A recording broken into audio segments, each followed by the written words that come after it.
Hi everyone, welcome back to another Small Bore and More. What cool monkey kit you going to install today, James, I hear you ask? Well, your luck's in, because we've got a gorgeous set of Rearsets and Rearsets, and while we've got the bike in bits, we're going to be installing an Rearset front sprocket cover with integrated shift support. So stick around, see if that's something you want on your own bike.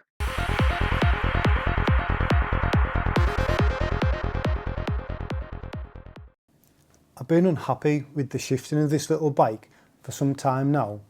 Stock, it's vague at best, and I thought I'd try ditching the OEM linkage and fitting a direct shift lever.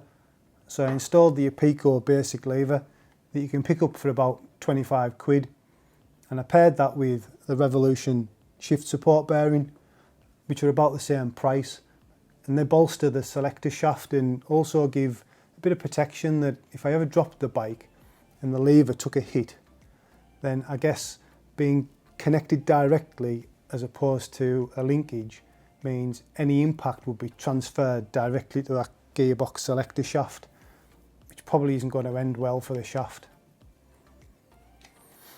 Anyway, I wasn't impressed with the direct lever. It definitely felt more positive, which was good, but made getting neutral even harder. Because there's zero slack, it jumps directly from first to second and vice versa really quickly, and it would never land in neutral. So I thought it's time for a change, and finally decided to spend some of my hard earned on some Rearsets from Over Racing. These have a linkage, so it won't be as direct. However, I'm hoping the linkage is a little bit more substantial than the OEM version. And while I was browsing WeBike Japan, as you do, I spotted a front sprocket cover that has a shift support bracket kind of built into it, which I thought was a really good design, and I thought it would go really well with the Over Racing swing arm, kind of finish off the left hand side of the bike. It's too easy these days with Apple Pay and this and that, and the next thing I knew, they were in my basket and, well, they were on the way from Japan. £40 for shipping, 3 days later, they're at the door. Like I say, it's a bit too easy sometimes. As always, I'll put a link in the description and you can check them out yourself. If you want to give the direct lever route a try, I'm going to give the lever and the shift support away to a subscriber once you've got it off the bike. Just leave a comment why you want to try them, and I'll pick a winner at random. And who knows, you might have better luck than me. Right, let's get them unboxed and we'll take a look at what the quality looks like and what the first impressions are like. So first of all, we'll open up the sprocket cover. There's 3 bolts and a spacer. And that's the actual bearing support shaft itself.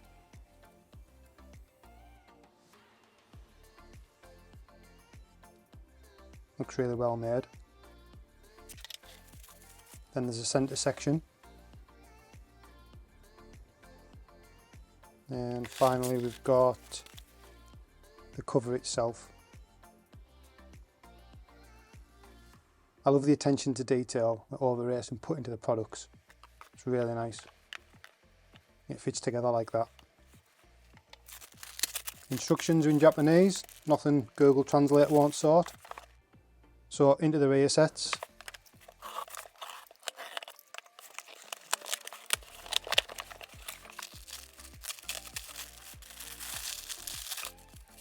Got a load of hardware,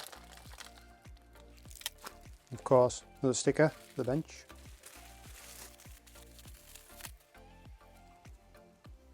well, this linkage looks well made, high quality. Hopefully that's going to give some slick gear shifts. This is a plate that holds the master cylinder together.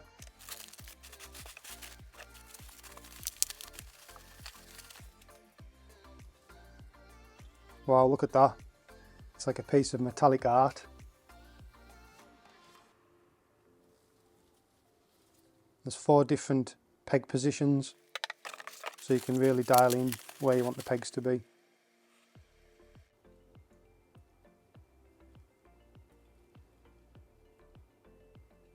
You can get these in black as well, but I think the bare metal finish is just stunning.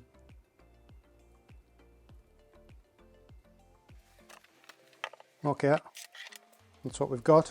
Let's get them on the bike. So left hand rear set comes off easy, especially as I previously removed the OEM linkage. Look out for the individual weights and the total weight saving at the end of the video.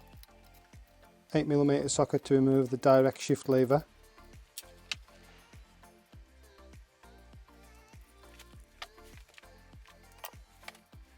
And 2 extended bolts that hold the support.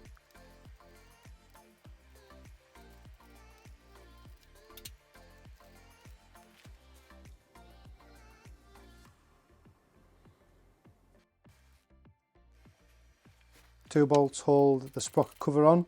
We'll whip those out and remove the old cover. And as the new shift support is a bit more substantial, it uses one less bolt. So we'll refit the standard one and we'll just leave the other one out for now. We'll also torque everything up later. The side stand switch is supported by this small bracket. However, it clashes with the new shift support, so we need to bend that slightly into a different position. So the shift support just slides over the shaft into position. And at this point we need to add the extra sleeve and the extra long bolt.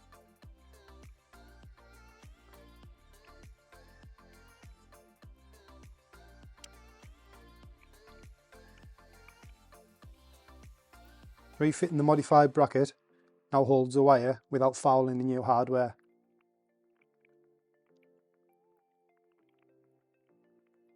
Two final bolts hold the cover in place. Again, we'll torque everything up at the end. Onto the rear sets. The instructions say to use OEM washer between the supplied spacer and the swing arm.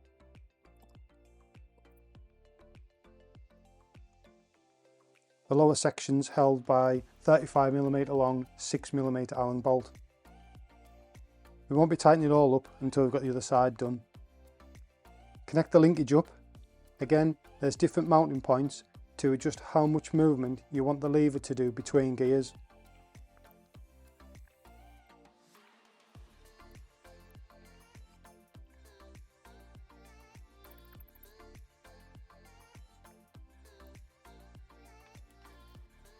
We'll get everything torqued up. I'm going for 10 Newton meters.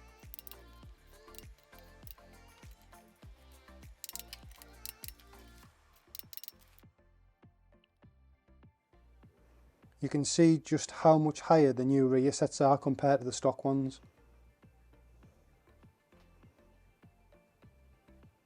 I think that's going to make a massive difference. Okay, onto the right hand side. First things first, let's protect this new exhaust. I don't want any dents or scratches. Now this side's a little bit more involved with having the rear master cylinder attached. I'll take off the reservoir and disconnect the rear brake light switch by unhooking the small spring. Then spin around to get access to the bolts that hold the master cylinder to the rear set. There's two 8mm bolts and a little split pin to straighten out and remove. We'll need that later. Then just push the large pin out and disconnect the rear set from the actual master cylinder.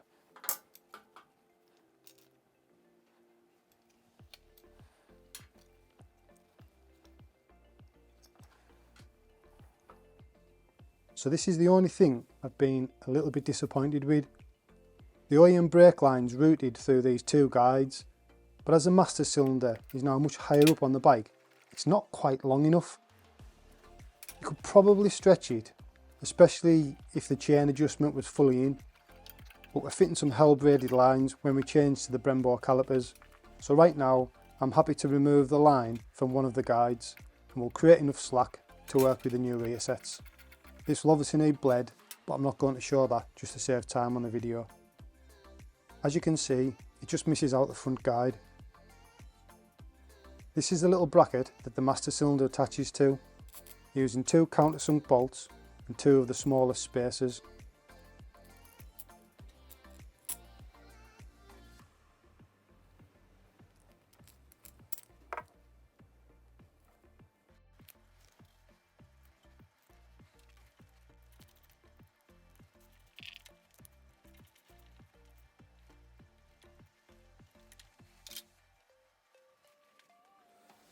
then it's time to connect the master cylinder to the actual rear set.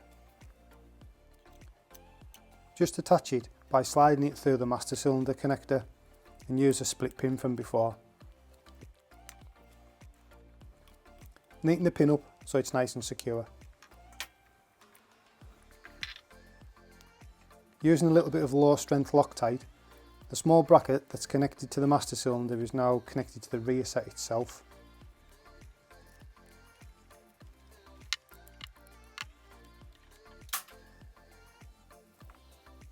Same as the other side, we'll still be using the OEM washer between the swing arm and the spacer, and then we need to change the spring for the supplied one, which is slightly longer.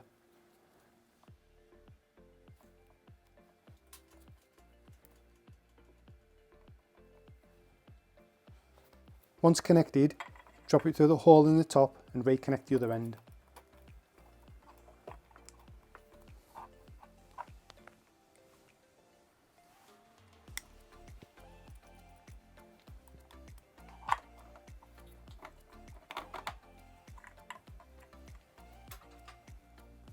The lower mount also requires a spacer and the 6mm Allen key.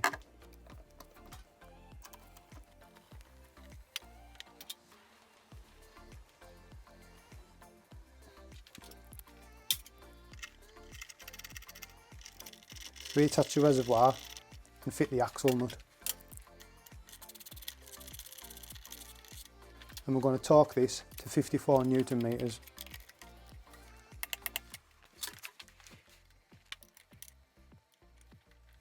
I think these are a nice little touch. Over racing peg ends, replaceable should you ever lay the bike down, and they're a tight fit, so just protect the surface and hammer them in.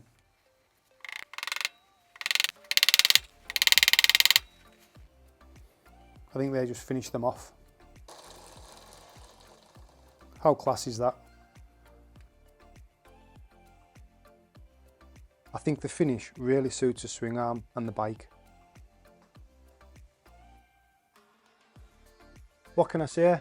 I think they're another great product from Over. The foot position feels great. Definitely keeps your foot right up out of the way, especially if you're running a lower exhaust. And the shifting, well, that feels superb. I can get neutral, no probs now. Obviously, the acid tests when it's out on the road, and we'll be getting the bike out soon enough, and we'll be able to give you our opinions on the kit that we've been fitting. But I think the sprocket cover, that looks fantastic. I love the fact that you can see the chain, plus I guess it'll make it easier to put some lube on the sprocket itself. Will it be much louder? Maybe, but I probably won't hear that over the exhaust.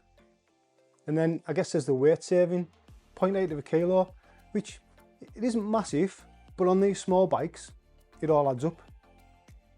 So what's next? When we get back from the dyno this weekend, we'll be putting the Brembo calipers on front and rear, and also the front RCS master cylinder. So get subscribed, come along the journey of modding bits and bobs on this bike, and then when the weather's a bit better, we'll be out and about at various cool places. Isle of Man TT in June. Might even see you there. But for now, that's all from us at Small Bore and More. Catch you on the next one. Take care.